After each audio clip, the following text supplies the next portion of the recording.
Hi, everybody. This is Jimmy. You're reading with Jimmy. We're reading Aristophanes Lysistrata. This is part two, reading and analysis put together. We left off with Lysistrata and the other women storming the Acropolis and the chorus attacking with logs because they want to burn them out, these women. Okay, let's drop our burdens on the ground. Yuck. What disgusting smoke, says the chorus of men. Can we expect a helping hand from the generals now in Samos? Thank God that's off my back. That wood had almost crushed my backbone. So you can imagine now, if you're in the audience watching the play 4,000 years ago, that this chorus was lugging logs and smoke in the brazier, which is the bowl, brass bowl. We talked about that. That's producing smoke full of hot coals. And this implies action. So we're seeing, we're reading, but we don't see the action. So we have to use our reading imagination. It's up to you, my brazier, now to fuel the coals inside. I want my torch to be the first to set light to the bonfire. Athena, Nike, goddess proud, help us defeat these women and place a monument to shadowy crush their shameless deed. So they're really ticked off, aren't they? So Athena, Nike, was the goddess of victory in Greek mythology, and Athena was worshipped in this form representative of being victorious in war. I know, I know. Now you're wondering, is this where the name Nike came from? Well, I'm not saying it did, and I'm not saying it didn't. But you should realize that when you're looking at a play, right, 4,000 years ago, he might have did some research and come up with this, the goddess of victory. Just saying. Then we have the third person narrator giving us instruction. As the men continue to prepare their attack, the women's half chorus, that's six, right? Half of 12, carrying water jars, hurries from the opposite side entrance. You remember there were two entrances into the orchestra area where they're acting. The leader, right? And you notice these little captions above it, like exponents. W is the leader of the women. Look up, my women. The atmosphere is full of soot and smoke. There's fire somewhere. It's obvious. We must be quick to find it. And then the women, they say together, right? Look everywhere before the flames engulf our dear companions. The flames are fanned by the gusting winds and senile windbags. There's a great term, isn't it? The senile windbags. That's what they're calling the men's chorus. My fear is that I've come belatedly, just moments ago in the dawn's half light, down by the spring, among noisy crowds of women and slave girls jostling one another for room. I snatched my jug and rushed here to use this water to save my friends from burning. The pronoun I have come belatedly. When there's a bunch of women reciting this, they're reciting it on behalf of all women. So the chorus, as you see, plays a role in the Greek plays to act perhaps sometimes beyond the single or half a dozen, in this case, characters you're looking at. I have heard some deranged old men have come with tons of timber. They're arsonists, and they threaten to cook these filthy bitches. Oh, Athena, please don't let the women burn. Now notice they're praying to Athena, and they pray to Athena. So it's the same goddess that they're praying to, which is okay, because this is the goddess of victory and fighting, right? Don't let the women burn. They'll stop the war.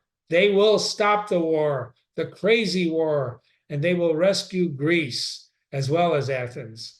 Gold-crusted patron goddess, that is why we've seized your shrine. O Ally, hail. Trigonia, help us fetch water to quell the old men's fire. This is an adjective for Athena. This word right here is an adjective for Athena. So they're in the temple, the Acropolis, which Athena is the goddess of the Acropolis, gold crested, that's the armor she used to wear. She was the warrior, right? Okay, Athena was worshipped in this form of being victorious in war. Athena was a fighter.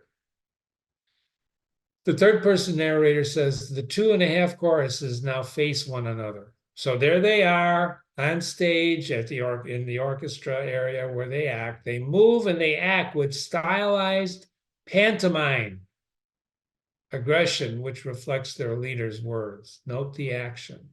So they're doing pantomimes while the leader, these leaders, you got one man and one woman leader in the chorus reciting. The others are pantomiming. You know what a pantomime is, right? It's action without words. And they're doing what the leaders say. So the woman leader says, just wait a minute. What have we here? Some right old nasty codgers. God-fearing men, the decent sort, would never behave like this. So they start throwing insults at each other, right? The man says, well, here's a real surprise for us. We didn't see it coming. A hornet's nest of women here is bringing reinforcements. The woman leader says, what makes you look so stinking scared? Our numbers aren't so large. Mind you, you've so far only seen a fraction of our forces. So the implication is there's far more of us. And the man leader says, can we, my friends, allow these women to jabber in this fashion? It's time we took these logs of ours and gave them all a thrashing. The woman says, well, let's respond. So when they're pantomiming in the background, they're probably going back and forth, threatening each other, waving the logs, pouring, putting the jars of water to put out the smoke, faking it. They're pantomimes, right? Well, let's respond by putting down our pitchers on the ground, says the woman. And if one of them should raise a hand, we must not be encumbered. We won't be stopped. The man says they should, like Bulbulus, have had their jaws both broken for them. That way, they wouldn't have the voice to be so impudent. Bulbulus and Athens were some of Archimedes and members of the celebrated school of sculpture and marble. So if this is a sculpture, Bulbulus is a sculpture, had their jaws broken for them. It's easy to break a statue's jaws, isn't it? And it's might be easy to break a human being's jaw if you hit him with a log, but we'll decide that later. The woman says, well, here's my jaw. Just throw a punch. I'll stand and let you try. But if you do, you'll find this bitch will grab your testicles. Way to go, huh? Go ahead, die. I'll grab you. The man says, unless you shut your mouth, I'll knock your stuffing out, you old hag. The woman says, you better hadn't even tried to lay a finger on me. Well, suppose I beat you with my fist. What will you do about it? I'll sink my teeth into your ribs and I'll rip your innards out. Wow, savage. And this is before the internet. I mean, can you imagine? And the audience is listening to this and using their imaginations. And sometimes they're laughing their butts off too, right? I'll sink my teeth. We always knew Euripides possessed poetic insight. Euripides is a famous playwright as well. And then the insight he possessed theoretically is there is no creature on earth as shameless as a woman. This may be a quote from one of his plays, all right? There is no creature on earth shameless than a woman. The woman says, well, let's lift up our pitches again, and it's time to use this water. What made you, godforsaken crone, and ugly, that's a word for ugly old woman, come here with so much water? Why did you come with so much water? And the woman answers, and what made you bring fire? You tombstone, you cremation. Sticks and stones will hurt my bones, but names will never hurt me. You remember that saying? You don't remember that. You're too young. when Jimmy was a kid. You get into a fight with another kid, grade school, right? The way to really provoke somebody was to say, your mother wears combat boots. Sorry. I've come to build a funeral pyre, says the man, and to burn your friends inside. And I've come here to quench the flames by dousing them with water, says the woman. You think you'll quench the fire I've brought? The woman says, you'll see in a minute. I've got a half a mind to take this torch and grill you right away. Perhaps you've brought some soap along. You'll need it for this bath. A bath from you, you putrid hag? The woman says sarcastically, it'll be a nuptial bath. What's more? Nuptial meaning wedding, right? Did you hear her outright impudence? Says the man. Impudence. The woman says, I'm not a slave, And the man says, I'll stop this noisy rant of yours. And the woman says, you're not a juror now, meaning you're not the judge, right? You're not judging. Brandishing a torch. It's time to set her hair on fire. And the woman tips the water. Do your job, my water. Pathetically, you're soaking me. So remember, the pantomime is acting out what these people are hurling, these insults they're hurling at each other. So now we actually have the women pouring their jugs of water on the men on stage. The woman goes, was the temperature right? The temperature, says the man. You've got to stop. So apparently he's being doused, right? I'm watering you to help you grow, says the woman. I'm shivering like a wilting plant. Well, look, you brought your fire with you. I'm sure you'll get warm soon. The half choruses separate, and the aged commissioner enters. So we got a new character coming in now. And he enters accompanied by a couple of slaves and 4 archers. Remember, archers were described as also slaves, but these guys got bows and arrows, right? He appears more concerned with airing his views than taking control of the situation. What does that mean? Well, the third person narrator is telling us the commissioner is probably full of himself, correct? So the commissioner says, so the women's dissipation has flared again? The usual tambourines and saboiso stuff, and all on this rooftop nonsense with Adonis. Rambling. He's rambling. I heard it once while sitting in the assembly.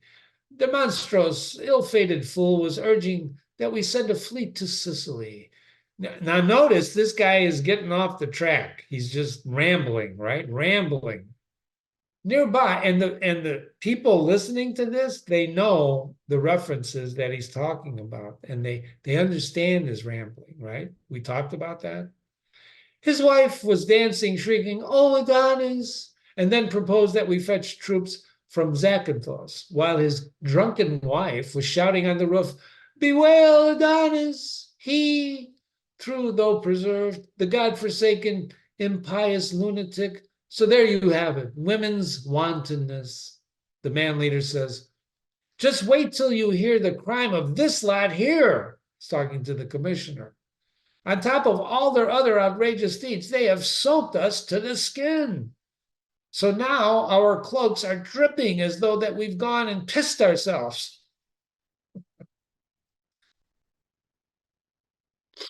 Commissioner, in Poseidon's watery name, it serves us right. When we abate our own wives' turpitude and give them lessons in depravity, such as are the schemes that they're bound to breed and hatch, it's our own fault. Turpitude is wickedness, right? Abate means to encourage or assist to do something wrong. We're the ones who did this by encouraging the depravity in these women. Just think how we talk in craftsman shops.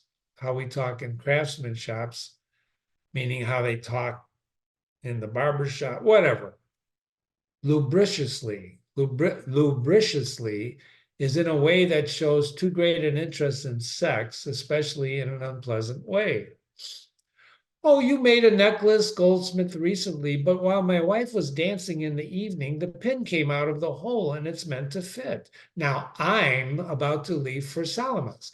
And if you've got the time, bring around your tools one evening and reinsert that pin, please. My wife will like it.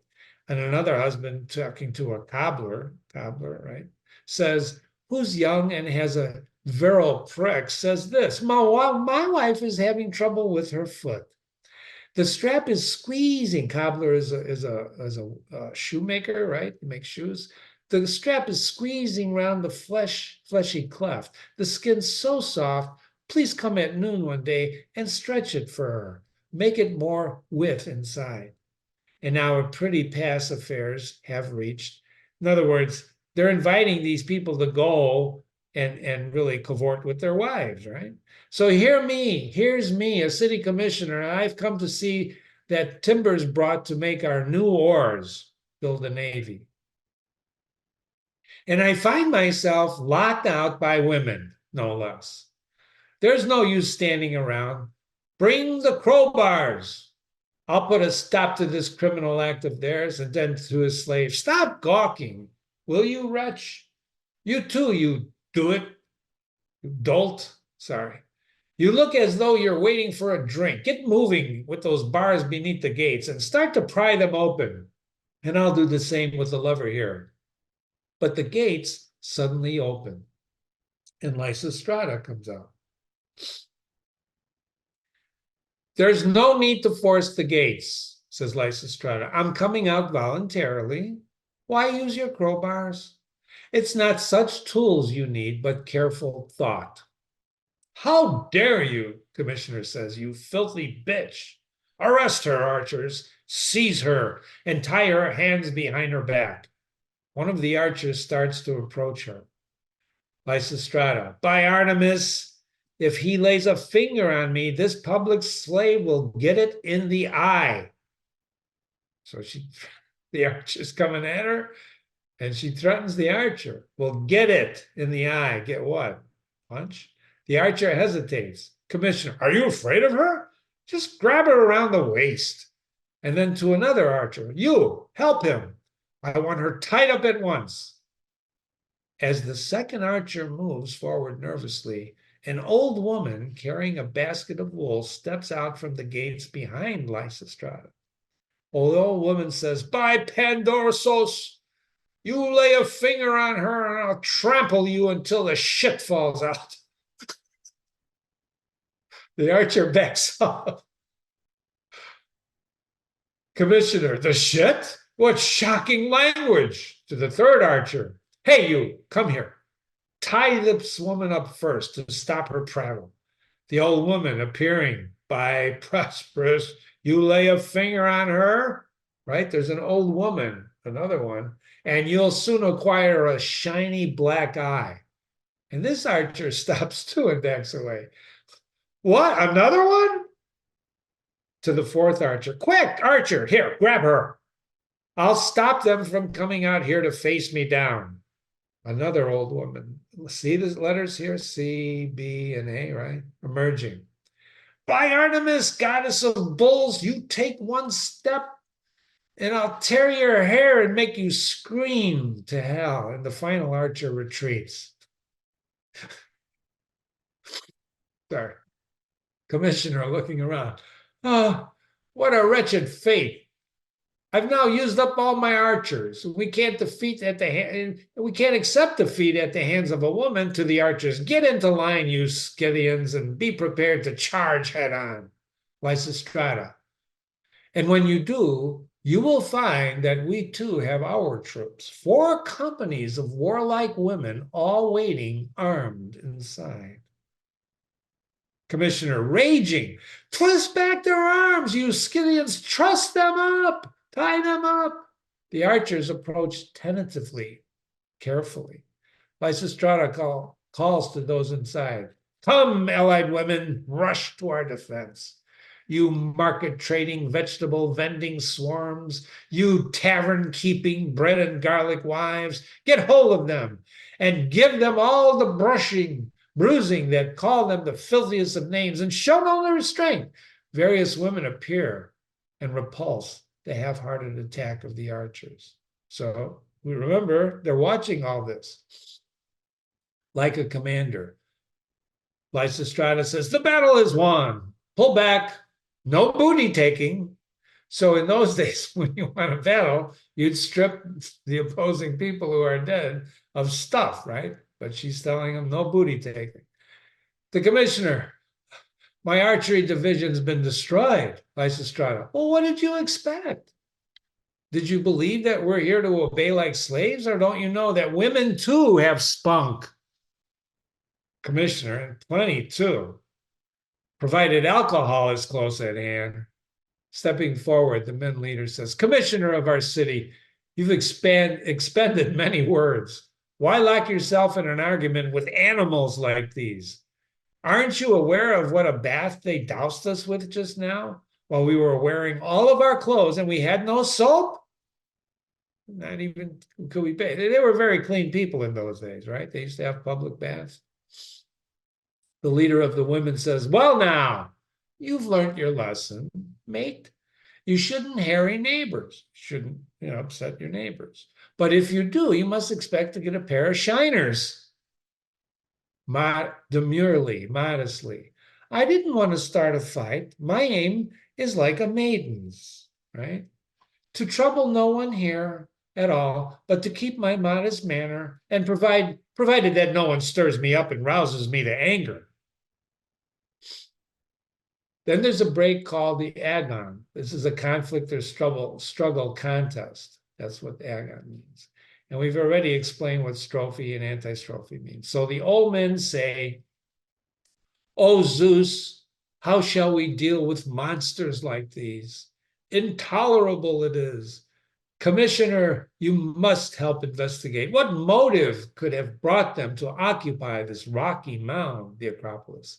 And why should they have seized our great sacrosanct Acropolis, regarded as important and valuable? Wow, how could they do this? The leader of the men says, come, question them, and don't be duped. Be sure to test each answer. What shame there would be if this affair were left unscrutinized. Commissioner, indeed, there would. And here's the first inquiry I shall make to Lysistrata. What reason made you shut and bolt the Acropolis gates like this? Lysistrata, we aim to seize the treasury and block your funds for warfare. Commissioner, you think it's money that makes us fight? Lysistrata, and causes all the turmoil, right? A Greek epic poet causes all the turmoil. That's why Perindos and the rest of who set their sights on power created turmoil everywhere to cover up their thieving. They'll never get their hands again upon this city's silver. So you've heard the saying, money is at the root of all evil. So Lysistrata is saying we're tying up the money because the money sounds like the treasury is in there, right? Where all the money is to fund the war. You got it? Commissioner, well, what makes you sure?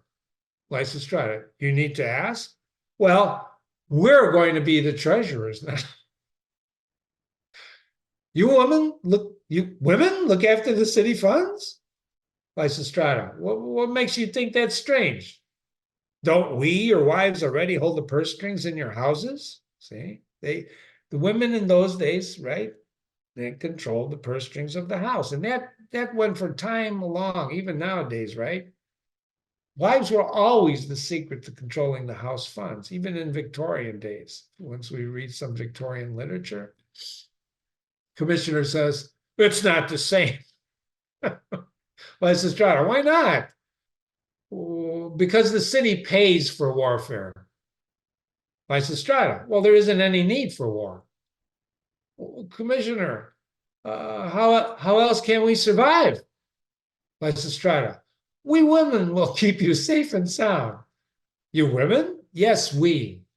That's outrageous. Lysistrata, we will, no matter what you want. Just shocking. Lysistrata, oh, now you're getting angry. But there's really no alternative.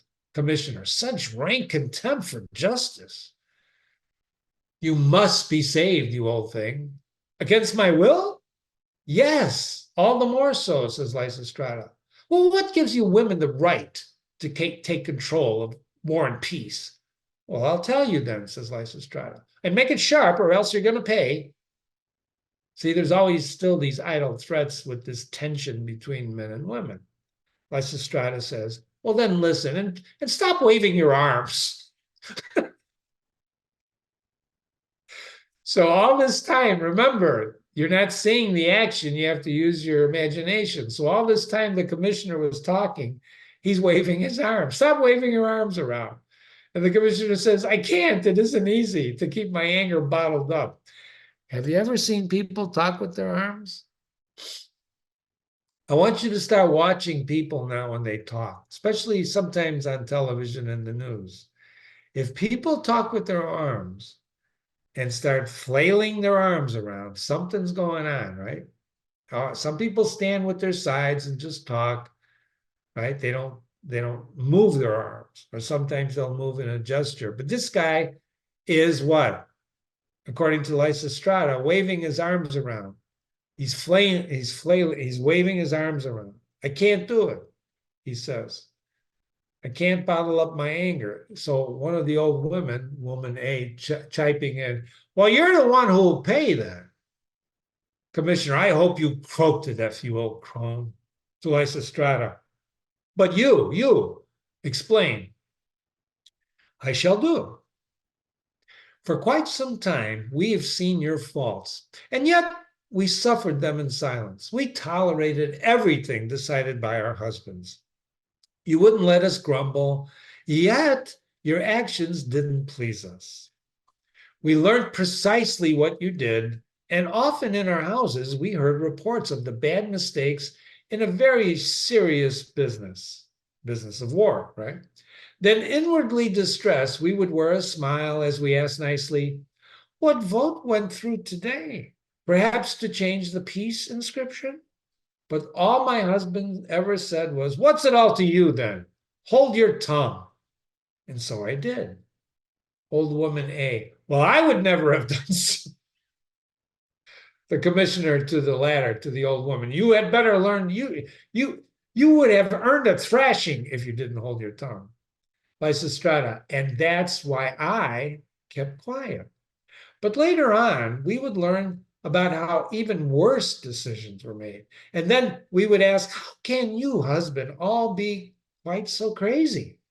And he would scowl at me and tell me I should stick to spinning yarn if I don't want a battered head. If you don't want your head battered, just stick to spinning your yarn and just leave the war to the menfolk. Commissioner, precisely. That's what he should have said. Lysistrata. But how, benighted fool, in a state of pitiful intellectual or moral ignorance? Benighted. So, but how, you stupid fool? Was it ever right that we weren't allowed to give you a good advice? And then, when we heard you in the streets complaining, broad as daylight, there isn't a man left in the land, because they've killed each other. You're right, it's quite deserted. That's when we women came to think that we ought to stand together and share our strength to save Greece. We could not hold off any longer. So, if you men are now prepared to take some good suggestions and to hold your tongues as we did, we will try to rescue you. Commissioner, you rescue us? What shocking thought. That's insufferable. Lysistrata, keep quiet. Keep quiet for you, you lonesome thing. A woman with a veil. Respectable women often had a veil wrapped around her head. I'd rather die. Removing her veil. So up until now, we see that Lysistrata, with respect, has been veiled. She kept her veil on, and women would wear veils in public, right? Not masks, but veils. You can see through them. You can see, a face, but you can't make out all the details. So the commissioner says, you keep quiet, you lonesome thing, a woman with a veil. In other words, you're a woman with a veil. Shut up. wrapped with your, I'd rather die than listen, than keep quiet. Lysistrata removes her veil. Well, if my veil's the problem, then take it. Have it for yourself. Wrap it around your own head. And she attaches it to, and then keep quiet. Old woman, and take this basket while you're at it. And she thrusts it into his arms. Poor commissioner, huh? Lysistrata, and then hitch your tunic and chew some beans and work your wool. Just leave the war to the women. This is a tremendous put down of men by Lysistrata. She's basically reversed the roles. She's put the veil on him. The old woman shows a basket in his arms and chew some beans. You know what beans do, right? If you know beans, you'll get out of town. There was a joke like that. You know beans? The leader of the women says, come, women, put your jugs aside, rouse yourself for action. It's now our turn to give our friends the help that they deserve. Women, the antistrophe, right? Together, the women. I never could grow tired of dancing like this. My knees could never ache with weariness. I go to any lengths to help my fellow women, for they've got verve and courage, wisdom and patriotism with virtue and intelligence. And the leader of the women chorus says, O bravest woman of us all, both grannies and young mothers, proceed with your passion. Do not relent. You have the wind behind you. Lysistrata says, now, if delicious Eros with Carpian Aphrodite will make our breasts and thighs appear seductively attractive, and then subject our husbands to exquisite prapiism. Prapiism is this order that causes an erection of the penis to last for hours, 4 hours or more without relief, without sexual stimulation. So that, in other words, boom, right? So she's saying a prayer to Eros, goddess of love, god of love, Crapian, Aphrodite, goddess of love, make our breasts and thighs appear seductively attractive to give our husbands erections. I'm sure the Greeks will hail all of us like me, war breaker. Lyskami, right? What's your plan? Says the commissioner. What's your plan? Well, we're going to make a start by banning the market of all lunatics in military dress. Old woman, we shall by Aphrodite, Lysistrata. And at the present, in the agora, among the traders' stalls, these people wander around in arms like frenzied Corybonatics. Corybonatics were armed and crested dancers who worship the goddess with drumming and dancing. So there's these people running around in armor and things, right?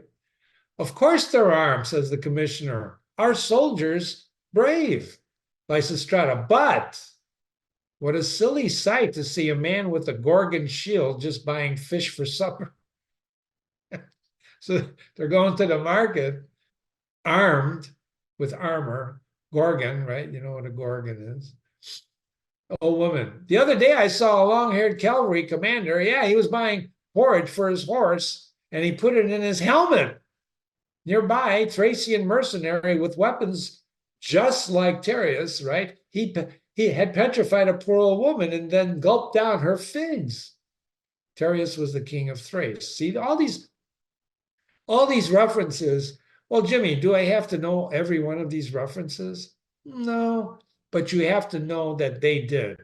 You have to know that the audience over 4,000 years ago, when they said Tereus, they knew exactly that this was the king of Thrace and the husband of Procyon, the daughter of they knew that. It was instinctive. So that word right there is literature charged with meaning. Not to you, not to me, unless I look it up and then I can charge it. Ladies and gentlemen, I've told you before when you read with Jimmy that Ezra Pound said literature is language charged with meaning. I got into an email discussion with someone the other day who said that's crazy, that Bob Dylan was basically, he got, I don't know what, whichever, with the Nobel Prize for Literature. but he did. Bob Dylan is not literature. Bob Dylan songs, and I come from his era. I'm a 60s child, right? That's not literature. Literature is language charged with meaning. Okay. I'm going to do an experiment right here. Long-haired cavalry. Okay. Long-haired cavalry commander. Somebody, a long-haired one is probably a Spartan, right? He's buying porridge. So he's in the marketplace buying porridge, and he puts it in his helmet. Warriors don't buy porridge and put it in their helmet, you see. So the language here is charged with meaning. Every word means something, and it's up to us to come to this play with that meaning, which is why I defined some of these words for you. The commissioner says, well, how could women like yourselves resolve such a tangled matter in all of the how can you do this throughout Greece? It's all tangled up. Lysistrata, dead easy. Oh, really? Well, show me. Lysistrata takes some wool and a spindle from the basket, and she gives a demonstration as she speaks. We'll deal with them precisely like a tangled skein of wool. We're going to use our spindles in this way to separate the strands. So she's actually demonstrating by taking a spindle from there and of wool and starts separating the strands. And that's how we're going to resolve this war. If only we're allowed by using embassies to separate the warring factions. Commissioner, you think that's all you skeins of wool? You think implements like spindles? What are you talking about? Can you show how to stop a war? What fools. Lysistrata, well, if you were sane, you'd model all your politics on our wool working methods. Commissioner, explain your point. Let me see. So she proceeds to demonstrate from the basket. To start with, treat the city as women do a filthy fleece. First, by washing off all the grease and then stretching it. So, the filthy fleece, if you fleece a lamb, you cut the fleece off the lamb, it's bloody, right? It's greasy, it's dirty. So wash the grease and then stretch it, picking out the nasty, prickly bits. Then find the ones who club together and press themselves all tight in a quest for power, and then comb them out and pluck off all their heads.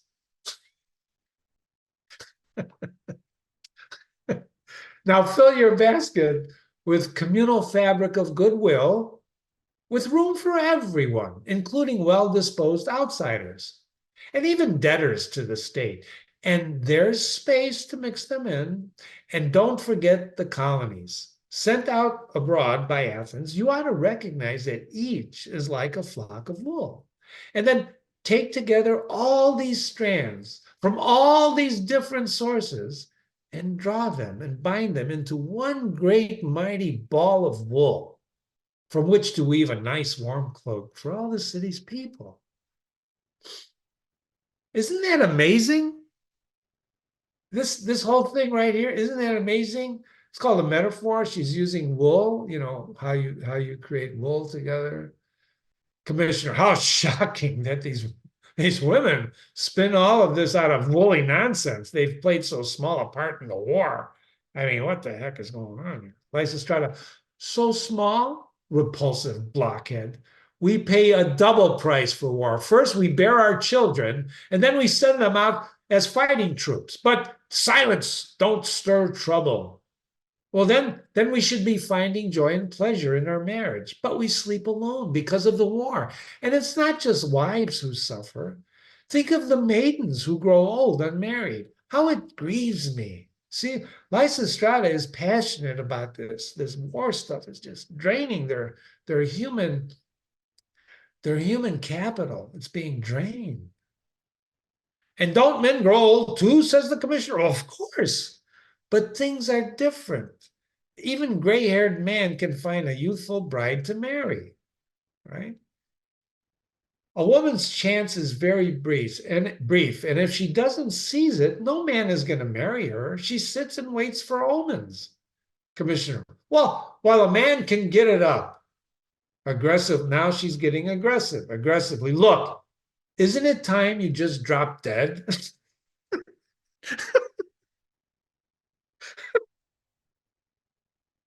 The next time you're in an argument and you can't get anywhere with the person you're arguing with, I want you to think about this line. Don't say you can't learn from the past. Look, isn't it time you just drop dead? There are burial plots and coffins for sale. I'll bake your funeral cake myself. And there's a wreath to boot setting about him. So she puts a wreath around him. The old woman. And take some ribbons for your corpse. She Lysistrata starts it, and then they all just fall in line. And old woman B. And here's another wreath for you, Lysistrata. So now you've got everything. Get in the boat. Old Charon is going to call you aboard. He's waiting for you. Now, Charon was the ferryman in Greek mythology. This is why it's important to understand Greek mythology. He was the guy who used to take the souls across the river to the underworld, and you put 2 coins in the person's eyes. If you've ever seen the movie Troy with Brad Pitt, they put the coins in Priam's eyes, or he does that with actually Hector's, I think, who got killed by Achilles. They put coins in the guy's eyes, and that's how they paid the boatmen. That was their belief, that the old Charon would call you aboard his boat and ferry you off to the underworld. So they basically get this commissioner and just insulting it. There he is. The commissioner manages to extricate himself, and he starts to leave. This is shocking. I should be abused. I should be abused like this. I swear I'll go directly in this garb and show my fellow magistrates my plight. So he's going to go off. He's got 2 wreaths, right? He's all, anyway. Lysistrata calling after him. You won't complain that we failed to wash the corpse? In 2 days' time, we'll come at crack of dawn and have our offerings ready for your grave. So she's basically following through. They used to, they took good care of the dead, right? Lysistrata and the old woman go back inside the Acropolis, leaving the 2 half choruses to still face each other. The parabus is the classical Greek term that refers to the choral ode delivered by the chorus, kind of like an intermission. So now Lysistrata goes back inside the Acropolis, and the old women go with her, and they left with these chorus of women. Now, the chorus of women, of course, talk together or they don't talk together. So the leader of the men says, now's no time for idle dozing. Every man must look sharp. Let's remove our cloaks, my fellows, because don't forget they're soaking wet. And let's get down to business straight away. The old men remove their cloaks to dance. The old men, they say it together.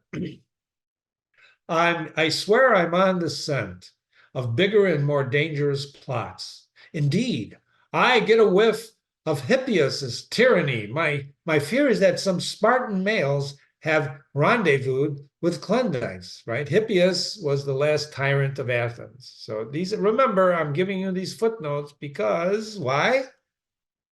The people in the audience at this time knew who these people were. Sorry. They're now inciting godforsaken women to use their stealth and seize our revenues, the source of all my jury pay. The leader of the men, I'm shocked, completely shocked, to think that they, the female sex, should lecture all us citizens and prate about bronze shields while seeking ways to make a truce between us and the Spartans, who deserve our trust no more than hungry wolves. They've woven snares against the city, and it's tyranny that they're after, but I won't let them tyrannize. I'll always be on my guard. Yes, I shall wear my sword forever beneath my myrtle branch and stand in arms by Aristophanes in the marketplace, and they raise their right arms as they move towards the women. I'll stand like this in a tight rank, all poised to aim a blow against the jaw of this decrepit, godforsaken hag.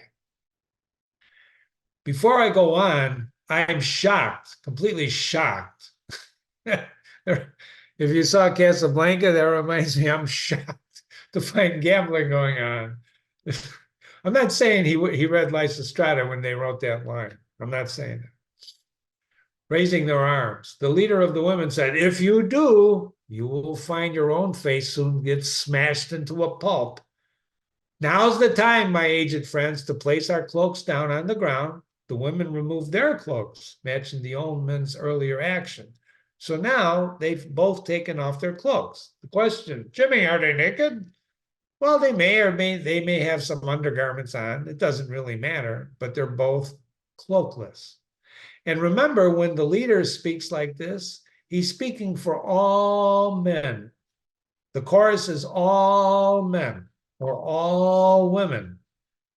And here the women leader says this, and now the women, oh, citizens of Athens, we must have some useful things to say. Why should we not? I too was reared in splendor by the city. At 7, I served Athena's cult. At 10, I ground the goddess's corn, and I shed my, see, they were taken to the temple to serve the gods, right? And shed my dress to bear at Bromion, the basket carrier too. I served one young, adorned with dried fig necklace. The leader of the women says, now, who will dispute my right to give the city good advice? It's true that I'm a woman, it's true, but suspend your prejudice and wait to see if I propose improvements to our plight. Yes, I would make a contribution. I produce the men.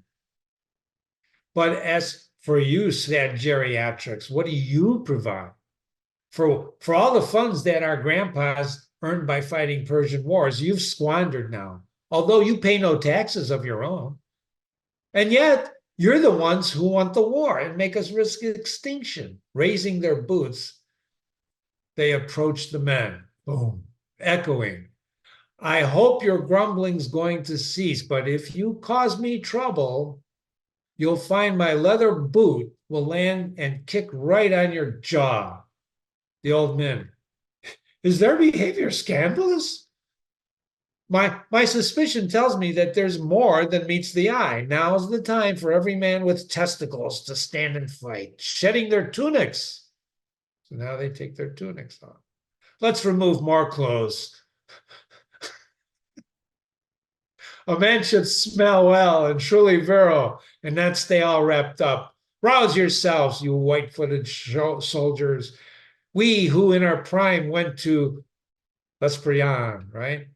And I think I wrote a note about what that is. We'll find out. And now, yes, let's find your youth again. Come on, sprout wings of strength. Remember, these are old men, right? And old women. And slough off your old age. The leader of the men says, if anyone allows this lot to get a slight advantage, right, the women, we'll never see a limit to their scheming artifice. Perhaps we should use our funds to build a navy of their own. Perhaps they'll use our funds, pardon me, to build a navy of their own, then try to smash our ships to bits, like Artemisian did. Or if they turn to cavalry, who give them the knights of a chance. For legs astride in the position every woman loves, they grip so hard that they never slip. Recall the Amazons. They rode on horseback into wall, as Micon's paintings show, and then they moved threateningly once more towards the women. But what we need for all these women is sets of wooden stocks. We're gonna just put them in the stockades. We'll grab them by their neck like this and lock them in for good. Micion was an ancient Greek painter and sculptor from the middle of the 5th century BC. Those are some footnotes for you to represent who those people were that we talked about. The women say, well, if you rouse me to a fever pitch, then you're going to find my anger turns into a blazing sow. First of all, I'm going to tear your hair until you start screaming for help, imitating. Women, we should also shed more clothes. So we smell of women with rage to bite. Now let anyone attack me, and if he does, he's finished. He's had his final supper, and now my anger's boiling. Watch your tongues, or I'll play Aesop's beetle to your eagle's eggs. We're going to read what Aesop's fable is, the beetle. Your threats don't make me flinch at all while Lampedo's alive. This is the woman speaking. And, remember Lampedo? She went back to Sparta, as well as that dear girl from Thebes, the fine Ismia. You'll find that you've lost your power that you've had. Your votes won't count a jot, especially since you're hated by all your neighbors all around. The other day, I planned a feast to honor Hector. I wanted to invite along a friend from down the road, a fine, sweet young thing. This is the woman talking, a Boeotian eel, in fact. She can't be sent, the answer came. Your state decrees and forbids it, so she can't travel. So they move towards the men, mirroring the aggression of six. They're aggressively moving towards each other. And that could mean, ladies and gentlemen, that they're circling around each other. They're moving towards each other, away from each other. They're pantomiming, right? They're not just standing there reciting. Well, that will stop these mad decrees. There's one sure remedy. I'm going to take you by the leg and throw you down and break your neck. The parabus complete, the half choruses move aside. Some days have now passed. So that's finished with the parabus, right? That conflict, they move aside, and some days have passed since the occupation. Lysistrata emerges anxiously from the Acropolis. So time passes, they've not whatever, right? She comes out. The following exchange burlesques the ethos of tragedy. So it makes fun of tragedy until the leader of the women says, "Oh, mistress of this deed, this mighty scheme, what brings you out of doors with such dark looks?" Lysistrata, the axe, the female thoughts of wicked women oppress my spirit. They make me pace out here. They make me come out here. Women wailing and wailing. Say more, say more. Lysistrata, it's true, it's true. And we're going to stop there.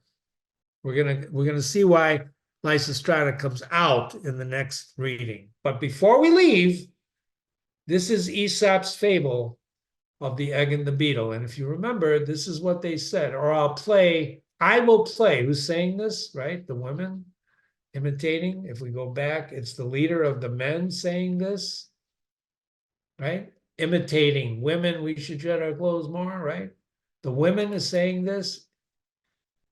If you watch your tongues, or I will play Aesop's beetle. The women are saying this to the men. I'm going to be the beetle to your eagle's eggs.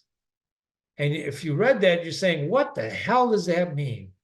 That the women are going to be the beetle to the eagle's eggs. Well, remember, they knew what Aesop's fables were when they said, this is so charged with meaning that I'm going to give it to you to show you what the meaning is. An eagle was chasing a hare, which was running for dear life and was at her wit's end to know where to turn for help. And presently the hare spied a beetle and begged the beetle to aid her. So when the eagle came up, the beetle warned her not to touch the hare, which was under its protection. See that? It's under its protection. Sorry. But the eagle never noticed the beetle because it's so small. So it grabbed the hare and ate the hare. It ate the rabbit. The beetle never forgot this. And it used to keep an eye on the eagle's nest. And whenever the eagle laid an egg, the beetle would climb up and rolled it out of the nest and broke it. So finally, the eagle got so worried over the loss of her eggs that she went to Jupiter, which is Zeus. Jupiter is the Roman equivalent of Zeus, who is a special protector of eagles, and begged him to give her a safe place to nest in. So she let her eggs in his lap. She put them in Zeus's lap, Jupiter's lap. But the beetle noticed this and made a ball of dirt the size of an eagle's egg and flew up and deposited it in Jupiter's lap. And when Jupiter saw the dirt, he stood up to shake it out of his robe, and forgetting about the eggs, he shook the eggs out too, and they were broken just as before. So ever since then, they say eagles never lay their eggs at the season when the beetles are about. Moral, the weak will sometimes find a way to avenge an insult even upon the strong. The women are saying to the men, I'll play the beetle to your eagle's eggs. So you're strong, but I'll get you. You see? Do you understand? This is unbelievably literature charged with meaning, all in these few words. But you have to know Aesop's fable to understand the power of these few words, to feel their intensity. Because what you just witnessed in this reading is really a battle of the sexes, like we talked about in the beginning. It's women trying to assert themselves, and because they're producing men that go to war and die, right? So you've been reading with Jimmy. This is Jimmy. Thank you for reading with me. And let's continue more to read this play. Come on for part 3, right? Email me, Jimmy@readingwithjimmy, Jimmy@readingwithjimmy. Look forward to seeing you for part 3.